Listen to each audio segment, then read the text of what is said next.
Hello everyone, আমি হাবিব এই মুহূর্তে পোর্তোতে রয়েছি এবং আপনারা দেখতে পাচ্ছেন আমার ঠিক পিছনে এই পোর্তো ব্রিজ।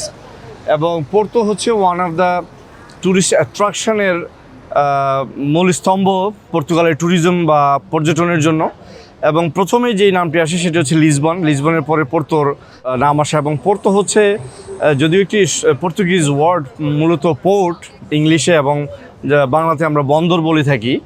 এবং এই বন্দরকে ঘিরে হচ্ছে এই ট্যুরিজমের আবির্ভাব। এবং আমরা যদি ইতিহাস ঘেঁটে দেখি যে কয়েকশো বছর আগে থেকে আসলে পোর্তোতে তাদের এই যে পর্যটন, বিশেষ করে ক্রুজ শিপকে ঘিরে এবং পর্তুগিজের সাথে নাবিক ভাস্কো দা গামা এবং এই বিষয়গুলো সম্পর্কিত।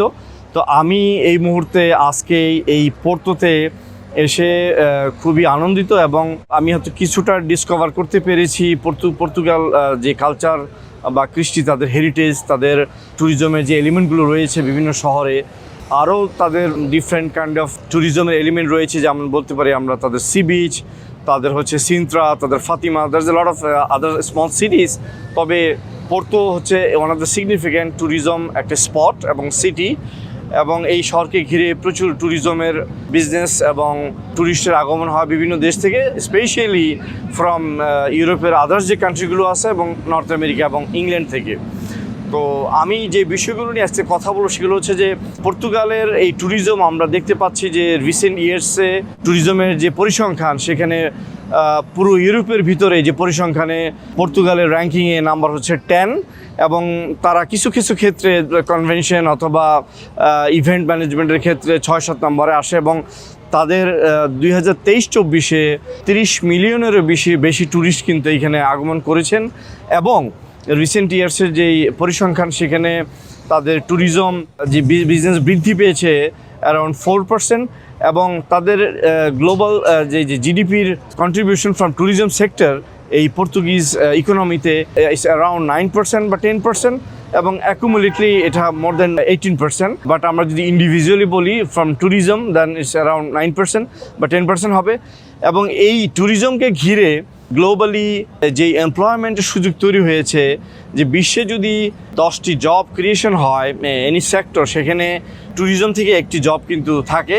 এবং এই মুহূর্তে স্পেশালি আমি বলবো যে after COVID, tourism is booming too much, not only in Europe, globally সেই ট্যুরিজমের ট্রেন্ড বাড়তেছে।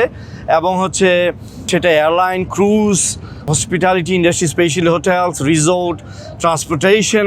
তো সেক্ষেত্রে যারা বাংলাদেশি রয়েছেন তাদের প্রচুর সুযোগ রয়েছে এই অপরচুনিটিগুলোকে কাজে লাগিয়ে পর্তুগাল এবং আদার্স যে কান্ট্রিগুলো রয়েছে ইউরোপে এবং ইভেন নর্থ আমেরিকাতে, সেখানে মাইগ্রেট করা ইন ডিফারেন্ট প্রোগ্রাম। সেক্ষেত্রে তাদের উচিত হবে প্রপার পড়াশোনা এবং টেকনিক্যাল কোর্স যেগুলো রয়েছে, কালিনারি কোর্স, হোটেল ম্যানেজমেন্টের বিভিন্ন ডিপার্টমেন্টের, হাউসকিপিং অথবা food and beverage, production, front office, এই ধরনের কোর্স করে পাশাপাশি যদি পার্টিকুলার কোনো ল্যাঙ্গুয়েজ দরকার হয় সাচ এজ ফ্রেঞ্চ, জার্মান অথবা পর্তুগিজ, সেই ল্যাঙ্গুয়েজকে রপ্ত করে তারা কিন্তু বিভিন্ন প্রোগ্রামের থ্রুতে এইসব দেশে তারা মাইগ্রেট করতে পারে। এবং পরবর্তীতে উইথ দ্য টেম্পোরারি রেসিডেন্স তারা পার্মানেন্ট রেসিডেন্সে তারা কনভার্ট করতে পারে within the requirement, and then পরবর্তীতে গেটিং দ্য সিটিজেনশিপ। সো আমি নিজে একসময় হসপিটালিটি ইন্ডাস্ট্রিতে I step into hospitality industry. I started my career from the entry level, and then I worked in Middle East, I worked in Bangladesh, and then now working in Canada. আমি এটা বলবো যে এইটা one of the fastest growing industry in the world. এবং আমি যেহেতু দেশ বিদেশে ট্রাভেল করে এখন পর্যন্ত মোর দেন 42 কান্ট্রিজ আই ট্রাভেল, আমি দেখেছি যে এই সেক্টরে যারা কাজ করছেন, যারা প্রাতিষ্ঠানিকভাবে শিক্ষা নিয়ে অথবা কাজের মাধ্যমে হোক, তারা কিন্তু নিজেদের ক্যারিয়ারকে গড়েছেন। অনেকে একেবারে এন্ট্রি লেভেল থেকে কাজ শুরু করে দেন বিকাম এ রেস্টুরেন্ট ওনার, অথবা বিভিন্ন প্রতিষ্ঠানে তারা কাজ করতেছেন। সেটা হতে পারে লুক্সেমবার্গে, হতে পারে লিসবন, পোর্তো, অথবা জার্মানি, অথবা Dubai, anywhere in the world. এবং it is one of the easiest way to become a successful within a short time, because ekhane is much more hands-on, and those people are very much passionate about hospitality and tourism industry. I think that the Portugal is a gateway for their career growth and also transformation in their career.